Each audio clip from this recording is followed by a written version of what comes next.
കൊച്ചുറങ്ങുവാണ് അവള്. പാലക്കാട് വെച്ചുണ്ടായൊരു സംഭവമാണ്. നമ്മുടെ വണ്ടിയുടെ മുമ്പിൽ കൂടെ ഒരു സ്കൂട്ടറിന്റെ പുറകിൽ ഒരു കൊച്ചിനെ ഇരുത്തിക്കൊണ്ട് ഒരാൾ പോകുന്നുണ്ട്. കുഞ്ഞാണെങ്കിൽ ഉറങ്ങിയിട്ട് ഇങ്ങനെ മറിയാണ്. 2-3 തവണ നമ്മൾ അത് ശ്രദ്ധയിൽപ്പെട്ടതിന്റെ പേരിൽ അതിന്റെ പുറകിൽ പോയി. കുറേ ശ്രമിച്ചു. നമ്മുടെ വണ്ടി ലോഡുമായിട്ടാണ് പോകുന്നതെങ്കിൽ ആ സ്കൂട്ടറിന്റെ കൂടെ വെച്ച് പിടിച്ച് ചെന്നു. കണ്ടിട്ട് നമുക്ക് വലിയ പ്രയാസം തോന്നി. കാരണം എന്ന് പറഞ്ഞാൽ വീട്ടിൽ ഇരിക്കുന്ന ആൾക്കാർ ഈ ആരെങ്കിലുമൊക്കെ കയ്യിൽ കുട്ടികളെ കൊടുത്തുവിടും. പ്രത്യേകിച്ച് ചെറുപ്പക്കാരുടെ കയ്യിലൊക്കെ കുട്ടികളെ കൊടുത്തുവിടുമ്പോഴും അവര് കുഞ്ഞുങ്ങൾ പുറകിൽ നിന്ന് ഉറങ്ങുന്ന കാര്യമൊന്നും ശ്രദ്ധിക്കത്തില്ല. നമ്മളെപ്പോൾ കുഞ്ഞുങ്ങളെ കൊണ്ട് പോയി കഴിഞ്ഞാലും നമ്മുടെ പുറകിലിരിക്കുന്ന കുട്ടികൾ ഉറങ്ങുന്നുണ്ടോ എന്നുള്ളൊരു ശ്രദ്ധ വേണം. ഇടയ്ക്കിടയ്ക്ക് അവരുമായിട്ട് എന്തെങ്കിലുമൊക്കെ കാര്യങ്ങൾ ഇങ്ങനെ സംസാരിച്ചുകൊണ്ടേയിരിക്കണം. അവരെ ഉറങ്ങാനുള്ള ഒരു അവസരം ഉണ്ടാക്കി കൊടുക്കരുത്.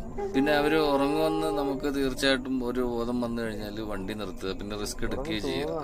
പിന്നെ കുഞ്ഞുങ്ങളെ ഒന്നെങ്കിൽ നമ്മുടെ ഫ്രണ്ടിലേക്ക് ഇരുത്തുക, അല്ലെന്നുണ്ടെങ്കിൽ ഒരു ഓട്ടോ വിളിച്ചായാലും അവരുമായിട്ട് വീട്ടിലെത്താൻ നോക്കുക.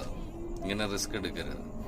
പിന്നെ ഞങ്ങൾ കുറേ നേരം അദ്ദേഹത്തിന്റെ പുറകെ സഞ്ചരിച്ച് കുഞ്ഞ് ഉറങ്ങുന്നെന്നുള്ളൊരു കാര്യം അയാളെ അറിയിക്കുകയും ചെയ്തു.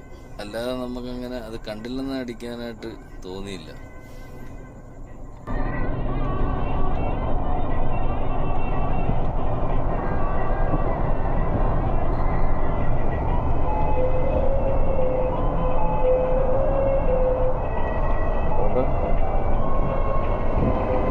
കുട്ടി ഉറങ്ങുന്നുണ്ട് കേട്ടാ, ഉറങ്ങുന്നുണ്ട്, അവന് ഉറങ്ങുന്നുണ്ട്.